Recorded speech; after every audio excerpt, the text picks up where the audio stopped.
In a world that often races past its elders without a second glance, one quiet man reminded an entire town what true strength looks like. He wasn't loud. He wasn't looking to prove anything. He'd already lived a life of service, stitched together with small kindnesses and steady hands. But when a crisis struck, right on the sidewalk where he'd once been humiliated, Elliot Granger didn't hesitate. In just 90 seconds, he did more than save a life. He reclaimed his place in a world that had tried to forget him. This is not just a story about a hero, it's about the power of being seen, the quiet dignity of showing up, and the strength that never fades with age. Somebody help him. The cry shattered the morning stillness like a pane of glass, sharp and urgent. A man collapsed without warning. His body hit the sidewalk hard, twitching violently, eyes rolling back into his skull. For a long second, everything stood still. No one moved. Not the couple clutching their lattes. Not the teenagers already filming on their phones. Not even the young man who'd been walking beside him just moments earlier. Then from the edge of the small crowd, someone stepped forward. A man, 86 years old, stooped from years, dressed in slacks that sagged just a little and a cardigan worn soft at the cuffs. The same man who had been ridiculed on this very stretch of sidewalk just last week. Dismissed, mocked, ignored. But this time his hands didn't tremble. His voice didn't waver. And what he did in the next 90 seconds brought an entire city block to a standstill. Because this wasn't just a story about a medical emergency, it became something more. A reckoning of memory and silence. A quiet reminder of who we overlook, who we choose to forget, and the quiet power still residing in those who've lived the longest. His name was Elliot Granger. Most folks in Maple Hollow used to know him. Not because he spoke much, he didn't, but because his presence was steady, predictable in the most comforting way. Every morning at exactly 7:10, the same garage door would groan open, and out would glide a tan 1998 Buick LeSabre. The paint had dulled with age, straddling the line between beige and forgettable. But the engine purred like a cat curled in sunlight, quiet and sure, just like Elliot. At 86, his routine was clockwork. He drove to the corner diner, ordered 2 eggs over easy and black coffee, no sugar, no cream. He waved to Mrs. Callahan as she swept her front porch, passed a wrench to the apprentice at the garage without being asked, and parked his car beneath the broad oak tree beside the little war memorial that no one really stopped to look at anymore. From there, he'd head into Veterans Hall for the 9 a.m. meeting everyone in town simply called fellowship. He never missed it, not once. He didn't speak much about the war, only if someone asked. And even then, he spoke with the weight of memory, saying just enough to hush a room full of noise. People knew he'd served. Some remembered he'd been a combat medic. A few, those who listened closely, had heard the story about how he'd once carried a wounded soldier 3 miles through the jungle, dodging gunfire and shrapnel the whole way. But that was another life, and decades had passed since then. Now he was just the quiet old man with a slight limp and a soft nod. Familiar but unremarkable. Respected in the way people respect stop signs and old trees. Necessary but no longer truly seen.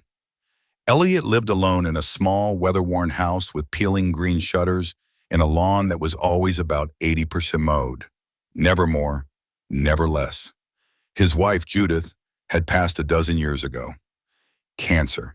He still kept her photo on the mantle, and not a single morning passed without him glancing at it. He'd once whispered to a friend that talking to her picture helped the days go by a little easier. They'd had no children, no grandchildren, no one to inherit his Buick or ask about his war stories. Just him, his memories, in a town that had slowly, quietly stopped noticing. But he didn't sit idle. He fixed things. Small things. Important things. Hinges on mailboxes for neighbors too proud to ask. Porch light bulbs on shaky ladders. Once, he rewired the entire ceiling fixture at the bakery when the electricians gave up on it. He never asked for money, never sought thanks. He'd nod once, wipe his hands with an old cloth from his back pocket, and move on. At church, he sat in the 4th pew from the back, always the same seat.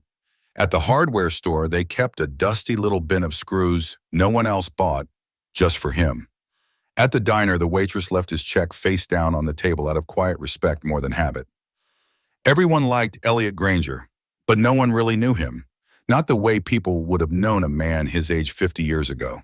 Today, he had faded into the backdrop. A gentle figure walking slowly past storefronts and yards. A living shadow of a time most people had never lived through. Even the kids on bikes barely noticed him anymore, unless he raised a cautionary hand at a crack in the sidewalk or offered a steadying touch when one of them hit a bump and wobbled. But they rarely remembered to say thank you, until that morning.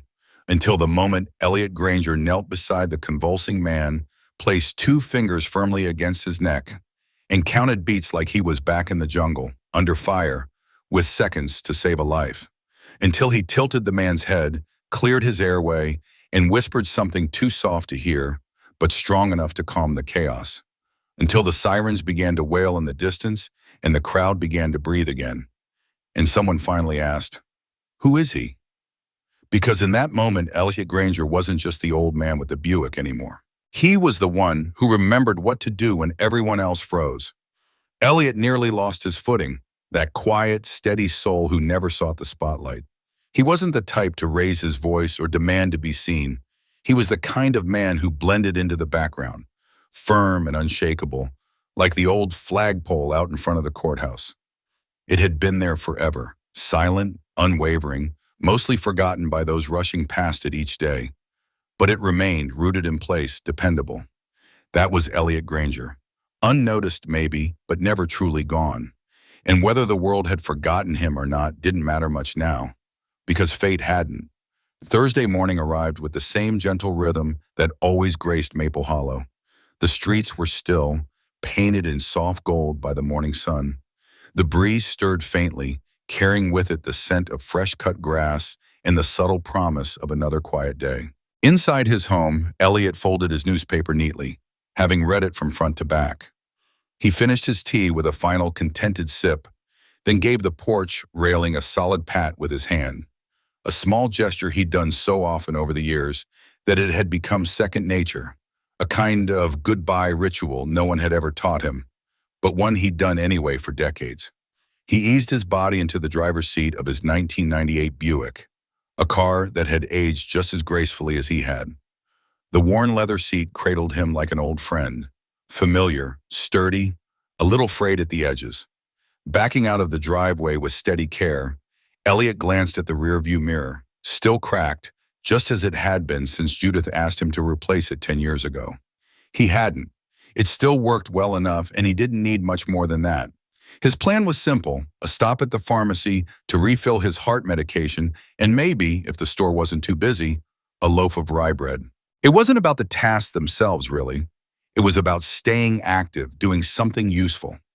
That was the part that mattered. He approached the intersection at Oak Avenue in Maine. The light ahead turned green. Elliot drove forward, and then chaos. The roar of an engine, the scream of tires. It came out of nowhere. A sleek black Aston Martin V12 Vantage flew in from the cross street like a missile, its driver hunched over his phone, thumbs scrolling with the ease of someone who thought he had all the time in the world. He didn't look up. Not until it was too late. Elliot slammed on the brakes. It wasn't enough. The luxury car plowed into the side of his Buick, metal meeting metal in a sickening crunch that shattered the peaceful hush of the neighborhood. The sound of glass exploding filled the air, fragments glittering like diamond dust as they scattered across the street. Elliot's head snapped to the side. His shoulder hit the door hard. He grunted, not from pain, but from sheer surprise. The Buick lurched, then groaned to a stop. Its engine coughed twice and fell silent. Through it all, Elliot's hands didn't tremble. These were the same hands that had once dressed battlefield wounds while under fire. They moved calmly, purposefully. He turned the ignition off, let out a long breath, and opened the door. The young driver was already out of his car. He looked like he'd stepped out of a commercial. Slim build, expensive sneakers, a leather jacket, and a trendy haircut that probably cost more than Elliot's entire week of groceries. "Jesus, old man," the driver snapped, his tone sharp and impatient. "Didn't you see me coming?" Elliot rose slowly from his seat, a dull ache stretching across his lower back. He didn't respond right away. Instead, he looked up at the traffic light, still green, his green. Then, without a word, With this figure, he walked around his Buick to inspect the damage. The side of the car was a mess. The right fender had been crushed inward. The mirror was gone entirely. The passenger door was caved in like an empty soda can. A deep crease ran along the frame where the Aston Martin had connected. The young man gave a frustrated huff, barely sparing Elliot a glance. "Look at this," he complained, waving at the front of his car. "My V12's completely smashed. Man, you shouldn't even be on the road." People had started to gather, neighbors drawn by the noise. Kevin, Mrs. Holloway's son, stood near the corner store and muttered to the woman next to him, "That's old Mr. Granger, lives down on Sycamore Street." The woman raised her brows. "He still drives." Elliot heard them, he always did. The way people spoke about him lately, as if he weren't quite real anymore. The hushed comments, the way their eyes drifted past him like he was part of the scenery, the polite nods that lacked warmth. Recognition had faded, replaced by distant courtesy. "I had the right of way," Elliot said, his voice even. It wasn't defensive, he wasn't angry, just stating a fact, plain and simple. Sure, the young man scoffed. "You folks always say that. No offense, but maybe it's time to hand in the keys, reflexes and all." The snickers weren't new, neither were the words. "Don't age well, you know." A laugh followed. Somewhere near the back of the small crowd, a teenager with tangled earbuds hanging from his neck muttered, "Somebody get Grandpa an Uber." It wasn't the insult that hurt. Elliot Granger had lived long enough to grow a thick skin. But the silence that followed. Not one person stepped in. Not one voice said, "That's enough." The bystanders simply stood there, watching, scrolling, whispering. 10 minutes later, a police cruiser arrived. Lights off, casual. The officer, barely older than a college student, took one look at the sleek, untouched Aston Martin, then shifted his gaze to Elliot's Buick, crumpled, weary, aged like him. The officer didn't say much at first, just scribbled onto a clipboard. "Sir," he finally said, glancing at Elliot, "were you the one who couldn't stop in time?" "I had the green," Elliot replied, his voice steady. "He ran the red." The officer nodded like he'd already heard otherwise. Tyler Nash, the young man, strolled over with the swagger of someone who'd never had to answer for much. He spoke calmly, like he'd rehearsed. "I think he hesitated in the intersection," he said. "Could have been a delay. Might not have reacted quick enough." It was a lie. Elliot knew it. Tyler knew it, but it sounded just polished enough to land. The officer's pen began moving faster. By the time the clipboard was tucked under his arm, the report read, "Undetermined liability. No citations issued. No one was at fault officially." But unofficially, the verdict had been decided before the cruiser even arrived. The tow truck came for the Buick shortly after. 24 years Elliot had driven that car. Paid it off in full, changed the oil himself, replaced the belts, the battery, the tires. He knew every rattle and hum. And now he stood quietly as it was hauled away like a forgotten relic. An old soldier with no war left to fight, no orders left to carry out. Tyler was already on his phone grinning, talking about getting a rental, about making it to the weekend car meet in Columbus, loud and careless, as if nothing had happened. Nobody checked on Elliot. Nobody asked if he was hurt, if he had a way home. So he walked. 6 blocks, through a town he had spent nearly his entire life in, past the coffee shop where the barista used to know his name, past the corner store where he once helped carry a stranger's groceries to her car, past the town square where they used to hold parades, where he once stood proudly in uniform, medals gleaming under July sunlight. No one looked at him. No one met his eyes.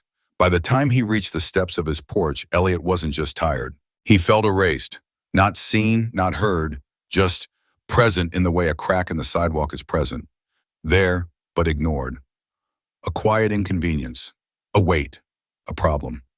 That night, he didn't sleep much. The house felt too still. Too big. Judith's photo watched from the mantel, her smile a memory he could almost touch. But even she, in all her softness, couldn't reach whatever had shifted inside him. The next morning, the garage door stayed closed, and the morning after that. The Buick, battered and bent, sat behind a chain-link fence at the local repair shop, half shrouded by a blue tarp that flapped in the breeze like a wounded flag. The insurance company called once, left a message. Partial coverage only, Mr. Granger.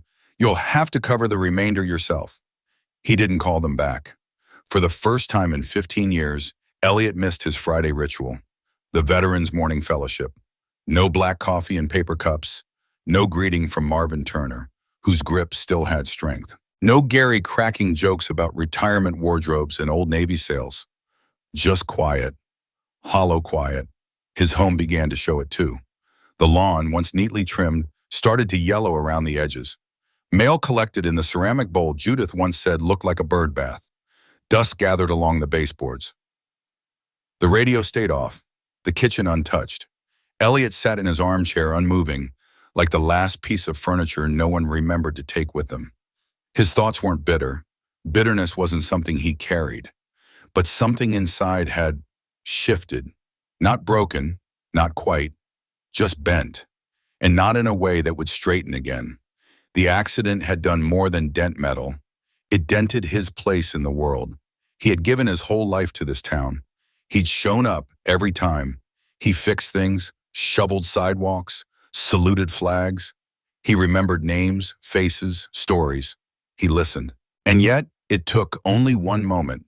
One flash of blame, one false word, one shrug from a young officer, for all of it to dissolve into irrelevance. The crowd didn't care. The cop didn't care.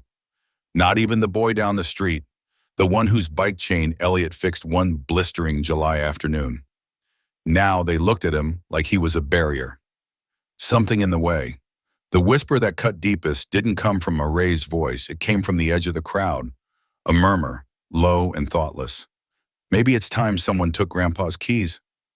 One thought lodged itself in his mind and refused to leave, because somewhere deep in Taipan, a voice he'd never heard before, faint but insistent, whispered, maybe they're right. He wasn't as quick as he used to be. His steps had slowed, imperceptibly at first, then undeniably. His eyesight, once sharp enough to spot a dime in the grass, now blurred the edges of familiar things. And sometimes, when the mornings were especially cold, his hands betrayed him, trembling ever so slightly. Not enough to spill his coffee, but enough for him to notice. Enough for him to feel the shift. Still, Elliot had always prided himself on being careful. He was precise, methodical. He could trace every rut and rise in the neighborhood roads from memory. He anticipated every poorly timed stoplight, every driver who rolled through a stop sign. But doubt had a way of sneaking in, first through a crack, then filling the whole room. And now it was everywhere. He no longer trusted himself even to back out of his driveway. He couldn't bring himself to be in places where someone might recognize him, where someone might remember. He had stopped walking the short distance to the corner store for milk, just 2 blocks, but it felt like a mile. When the Buick finally came back, the shop owner didn't make a fuss, just parked it in the driveway, handed over the keys, and nodded respectfully. The dent was gone, the new paint matched seamlessly. If you hadn't known about the accident, you wouldn't have guessed. But Elliot couldn't look at it. To him, it wasn't just a car anymore. It sat there like a soldier returned from war, mended but no longer whole. It was a mirror, a silent reminder of everything that had changed, of what couldn't be undone. He stood at the window, coffee gone cold in his hand, staring through a faded lace curtain. 2 neighbors passed by. Neither of them looked up. One of them gave a polite wave, the kind of wave you give out of habit, not recognition, not warmth, just obligation. And standing there, Elliot felt something he'd never quite known before. It wasn't loneliness. It wasn't invisibility. It was worse. It was irrelevance. There was a time when people had relied on him, when his word carried weight, when folks leaned on his experience, his calm, his presence. Now they stepped around him like an obstacle. He thought of Korea, of how many boys he'd patched together in makeshift tents with nothing but grit, gauze, and sheer will. He remembered their eyes, wide and terrified, and how they'd gripped his wrist, whispering for their mothers with voices already fading. There was no space to feel old then. Every moment demanded sharpness, speed, certainty. There was no trembling, no doubt. But now a boy in a designer jacket with a smirk and a cruel tongue had taken all that away, had dismissed him, undermined him in front of the entire town with one cutting remark, and no one had stepped in. He eased himself onto the edge of the couch and opened the drawer by the end table. Inside, beneath faded receipts, a dull pocket knife, and keys to things he no longer used, lay a bronze star. He hadn't touched it in years. No one had asked about it. No one remembered. He turned it over in his palm, just once, then closed the drawer gently. Elliot Granger wasn't bitter, but he was done pretending. Done pretending people saw him for who he truly was. 3 days had passed since the accident, but to Elliot, it may as well have been 3 months. Time warped when you became invisible, when the world moved on without you. He stayed home, sat in his armchair, watched the world through a window that felt more like a screen than a portal. The repaired Buick remained in the driveway, a polished monument to everything unspoken. Loss, dignity, doubt. Then came Thursday, a crisp, clear afternoon, the kind Maple Hollow was quietly proud of in early autumn. The sun warmed the sidewalks just enough, and the breeze smelled of turning leaves and faraway memories. Elliot hadn't planned on going out, but the milk had gone bad, the coffee grounds were nearly gone. And so, with a quiet sigh, he reached for his old flat cap, leaned heavily on his cane, and started the 6-block walk toward Oak Street.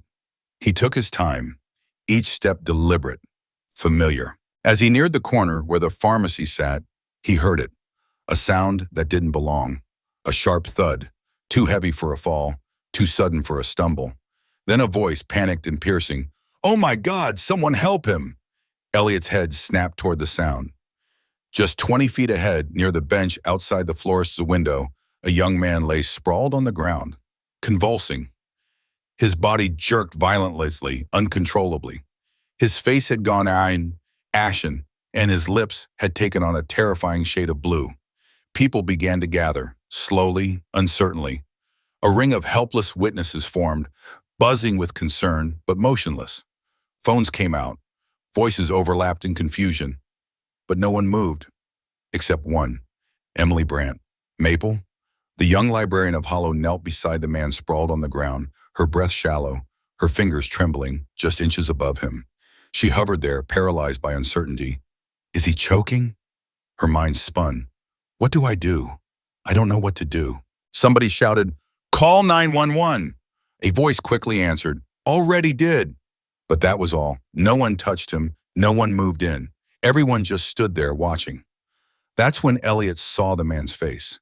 Tyler Nash, the same man who had struck him, the same man who had humiliated him in public, the same man the town had believed over him. Elliot didn't flinch. His cane hit the pavement. His legs, stiff with age, suddenly moved with the muscle memory of a younger time. 86 years peeled away in an instant. Without pause, he lowered himself beside Tyler, steady and sure, the way he used to kneel next to fallen soldiers in the thick, sucking mud of Korea. He looked to the librarian, Emily, and nodded. "Fold your sweater," he said, voice calm but firm. "I need something to cushion his head." Startled, she obeyed, hands trembling as she slipped out of the sweater and passed it to him. Elliot gently rolled Tyler onto his side, supporting his body with the ease of someone who'd done this 100 times before. "Tilt his head. Keep the airway open," he said quietly, more to himself than anyone else. He checked Tyler's pupils, his pulse, scanned his face for any trauma. Every movement was practiced, exact. "He's seizing," Elliot muttered. "Could have skipped his meds. Might be neurological. Doesn't matter, he'll get through it. We just keep him safe." The crowd, once buzzing with uncertainty, had grown still. A woman near the front whispered, "Isn't that the guy from the accident?" "Yes," someone else answered. "That's Mr. Granger." Elliot didn't hear them. His focus was entirely on the young man in his care. Tyler's body had started to relax. The tremors slowed. His breathing began to find its rhythm again. His eyes twitched beneath closed lids. The post-ictal state Elliot recognized immediately. That strange, silent space after the storm. He had seen it countless times before. Tyler groaned faintly. Elliot leaned in close. "You're okay, son," he murmured. "You're safe now. Just breathe." The ambulance arrived moments later. The EMTs rushed out, expecting panic and disorder. Instead, they found an old man calmly crouched beside a stabilized patient. his hand still resting near the boy's shoulder like a shield. A young female medic with close-cropped hair knelt beside him. Her voice was sharp, efficient. "What happened?" "Seizure," Elliot replied, tone steady. "Full body, no sign of head trauma." Turned him on his side, kept his airway clear. Pulse was weak at first, stronger now. He's coming out of it. She blinked, surprised. "Are you a medic?" "Korea, Army," Elliot said simply. That was all she needed. They worked smoothly together, moving Tyler with practiced care. Elliot stepped back just far enough to give them room, but not so far he couldn't reach them if needed. As they secured Tyler onto the stretcher, the boy's eyes fluttered open. Groggy, confused, he turned his head and saw Elliot. Recognition flickered. Then confusion. Then guilt. "Mr. Granger," he croaked, barely audible. Elliot gave a firm nod, saying nothing. "You helped me." "Of course I did," Elliot replied, voice soft but unshaken. "That's what we do." Tyler's hand lifted weakly, fingers brushing the sleeve of Elliot's coat. "I'm sorry," he whispered. Elliot didn't respond, not out of anger, but because there was nothing more that needed saying in that moment. As the ambulance drove off, its lights casting long red reflections against the glass storefronts and solemn faces, the crowd remained. Not frozen in fear now, but in quiet awe. Emily stepped beside him, her voice small. "I didn't know you had training." "I'm trained to remember the things people forget," Elliot said, almost to himself. "Like how to stay calm." She gave a faint, shaken smile. "You saved him." Elliot glanced up and down the street, the town he'd lived in for years. His town, his neighbors, his silence. "No," he said gently. "I just showed up." And for the first time in what felt like forever, they saw him.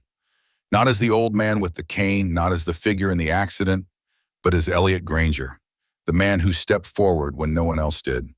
He stood still as the ambulance disappeared into the distance, and only then did he finally exhale. He stood quietly, adjusting his hat with a gentle, practiced motion.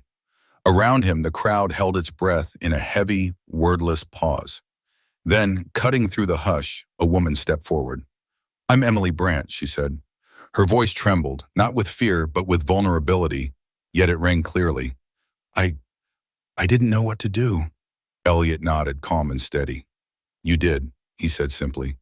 "It's all right. Most people don't." Emily blinked fast, pushing back the tears that wanted to come. "You saved his life." Others began to step closer now, their movements slow, unsure. The same faces that used to glance through him as if he were part of the background were now turning to him, eyes wide with realization. A man in a postal uniform muttered, "I had no idea you served." Another, scratching his head, added, "Thought you were just, quiet." Elliot gave a small smile, subtle and knowing. "I've always believed the loudest folks usually aren't the ones who've been through much." A ripple of awkward laughter passed through the group. Soft, honest, the kind that comes when people see themselves reflected in a truth they didn't expect to hear. And just like that, the story spread, first among the small group gathered there, then in hushed porch conversations, church pew whispers, a flurry of texts sent out of both curiosity and guilt. By nightfall, the town of Maple Hollow was humming with the same name on everyone's lips. Elliot Granger, the quiet man. The one with the limp and the fixed stare. The same man who once trudged home in the rain with a ruined car and no apology after Tyler Nash ran a red light and left him behind. And yet, Elliot was the one who saved Tyler's life. The same Tyler who used to mock him, who looked past him, who walked away that day like he'd won something. But now, everything had shifted. The very next morning, there was a knock on Elliot's door. He expected a bill, maybe someone from the insurance company.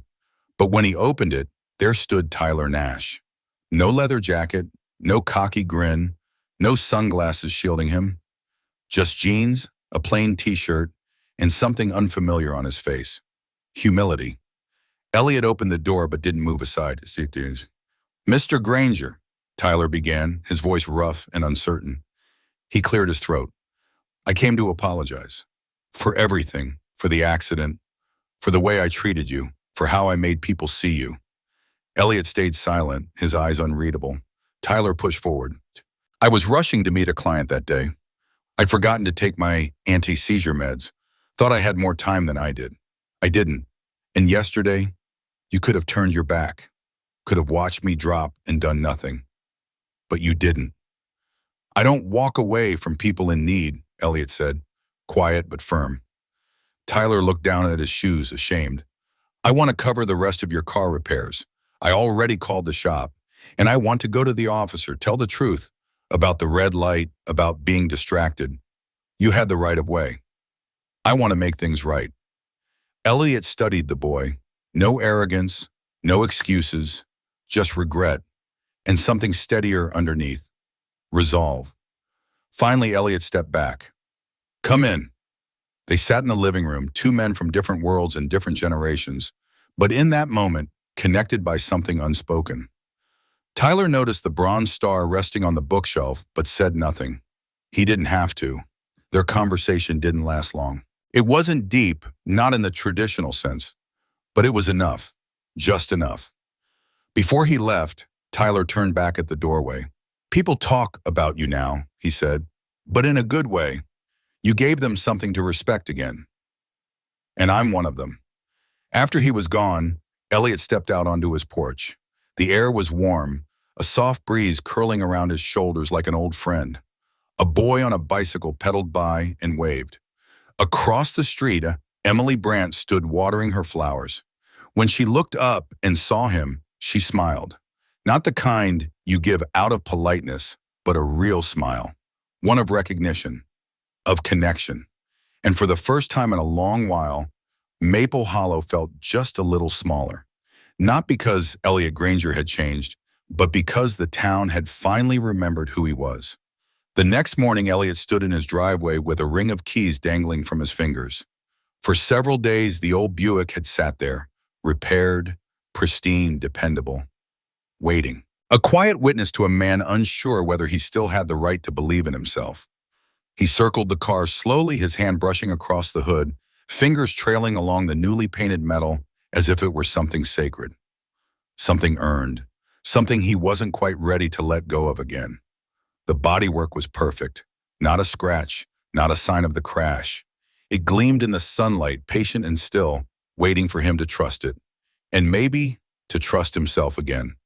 The right side of the Buick, once crumpled and twisted beyond recognition, now shone under the morning sun, its surface smooth and polished. To a stranger, it might have looked like a new car, but Elliot knew better. Just like him, the Buick had weathered storms, endured impact, and come out the other side. The real damage didn't show anymore, but that didn't mean it wasn't there. No wax or touch-up could erase what had been felt. He pulled the door open and slid into the driver's seat. The leather groaned a little beneath him, familiar, worn in the way that old friends are.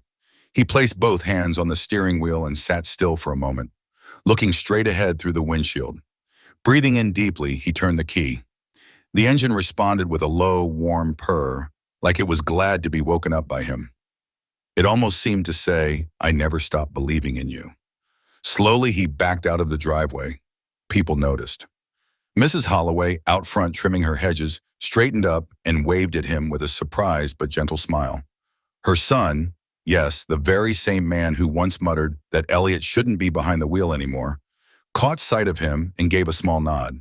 It wasn't just a hello, it held something heavier, something like respect. At the end of the block, the crossing guard gave him a big thumbs up, grinning like he was proud. Two kids on their bikes pulled off to the side of the street, pausing their ride to let Elliot pass with wide eyes and polite curiosity. He kept his grip light on the wheel.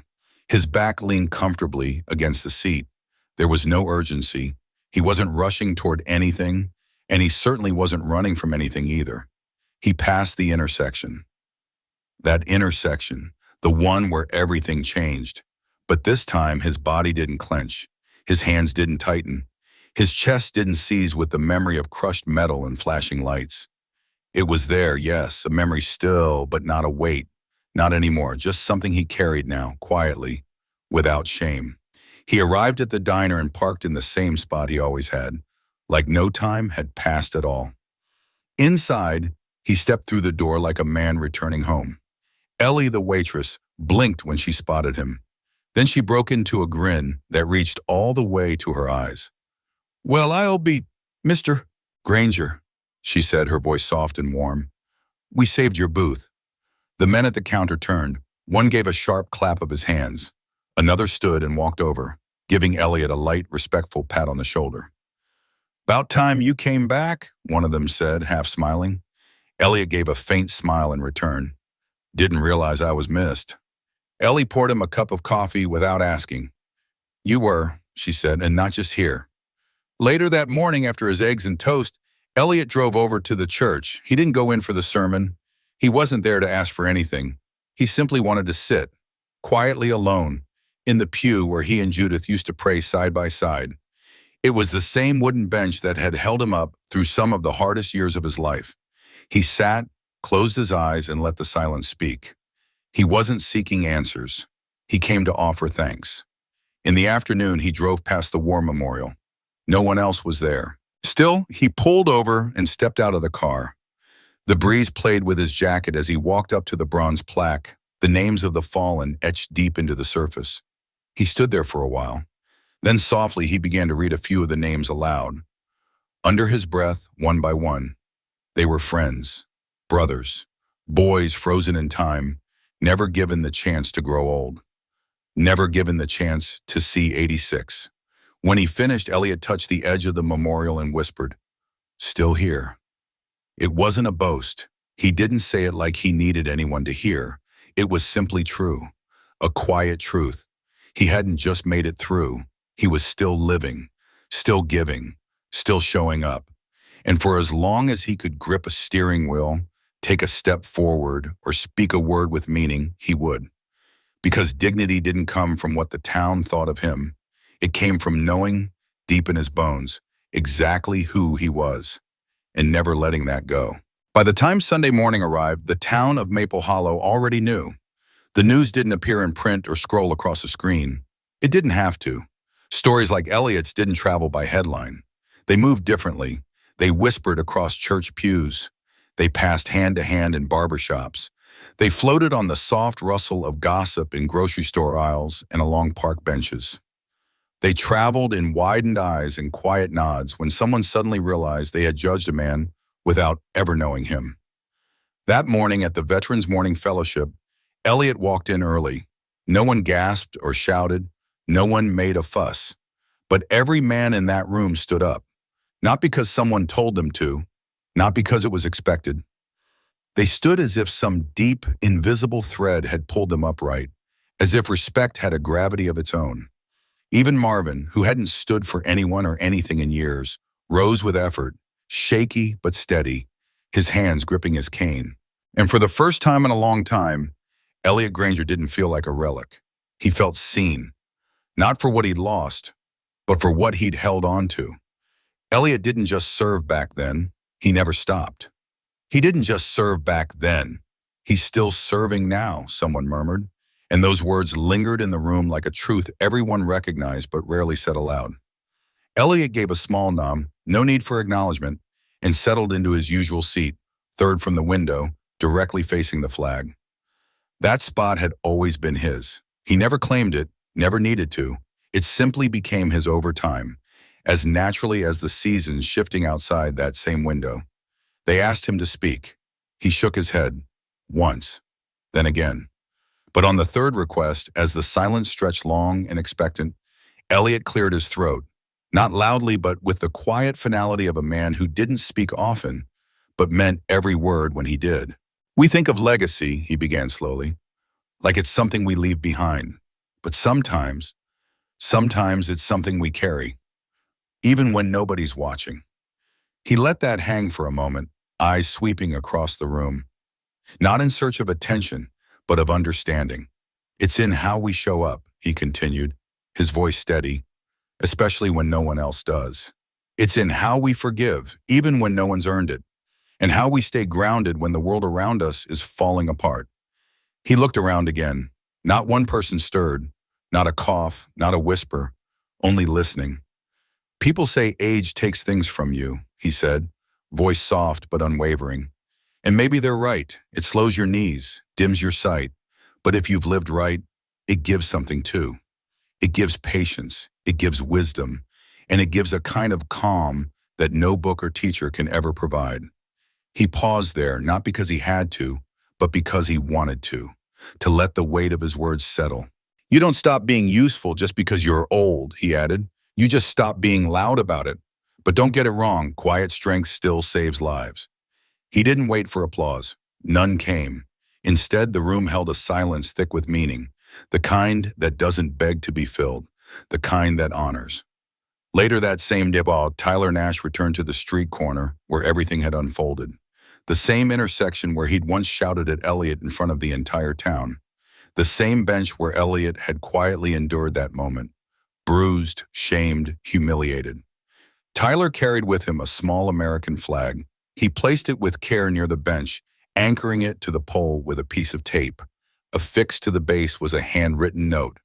To the man who saved my life, even after I tried to ruin his, thank you. You didn't just help me breathe, you reminded me how to be a man. T.N. Elliot never mentioned the note to anyone. He didn't need to. A few days later, someone brought it up in passing. He simply nodded and said, he'll be all right. In the weeks that followed, Elliot's walks became more frequent, not because he needed groceries or had errands to run. He had simply become a presence again. And this time the town noticed. When he passed by, people didn't just wave anymore. They stopped. They asked how he was doing. They used his name. They moved over to make room.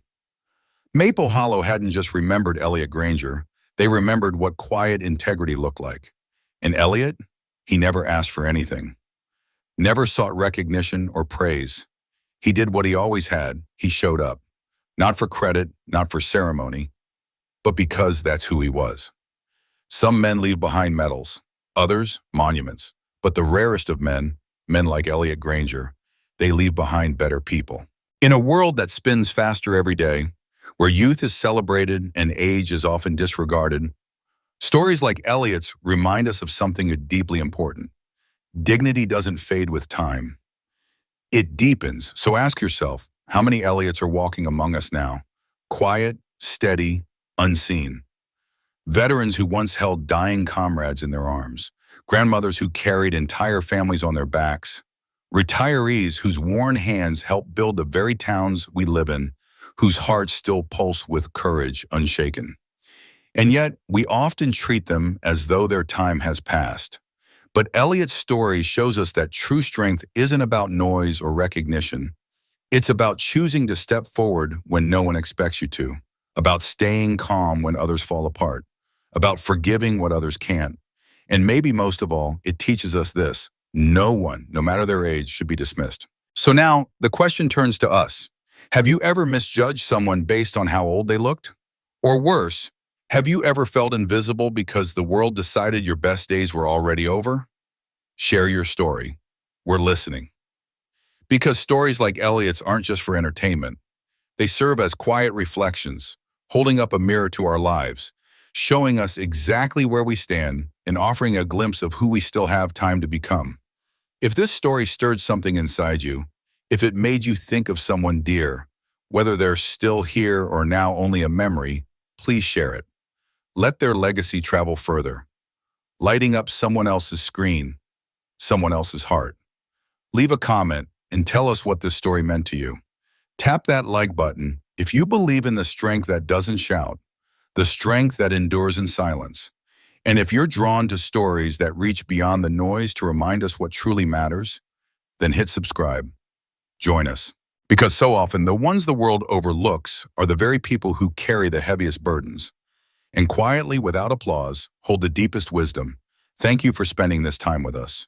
We'll be here for the next story, waiting, listening, and ready to share more lives that deserve to be seen.